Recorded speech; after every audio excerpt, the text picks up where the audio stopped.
Hi and welcome back to another episode of Easy Property Explanation. I'm your host, Todd Sloan. This week's question has been sent in by Kelly.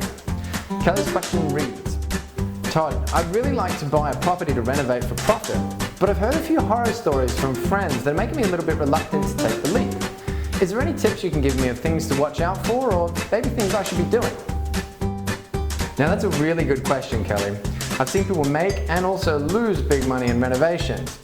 I will make it a little bit easier and break it down into 3 key steps for you. Suburb research, knowing your market, and skills and time. First things first, you want to pick an area to concentrate on. There's a couple of things you want to find out about this area. First of all, is there even a demand for renovated properties? Second, what kind of properties are in demand for renovation? And thirdly, you really want to find out the bottom end and the top end of the price range. This is particularly helpful when you're renovating for profit, because if the bottom end of the price range for the area is around the $300,000 mark, let's say, and then the top end is around the $400,000 mark, there's not a lot of room to play with once you take into account government costs, sales costs, taxes, all that kind of stuff. However, if the bottom end of the market is around $500,000 and the top end of the market's up towards $1 million, you've got a lot more room to play with for potential profit. Next up is knowing your market. Now, knowing your market is absolutely crucial. There's no point building the perfect product for the wrong customer. First thing you want to do is get your hands on a suburb statistics report. You can get these from RP Data, or any good agent should be able to put one together for you. This will help you understand who's in the area. Next, you want to find out what they actually want in a home. Are they downsizers looking for a low maintenance unit near the shops and hospitals? Or are they more larger families looking to move into the right area so they can get in the school belt for their children?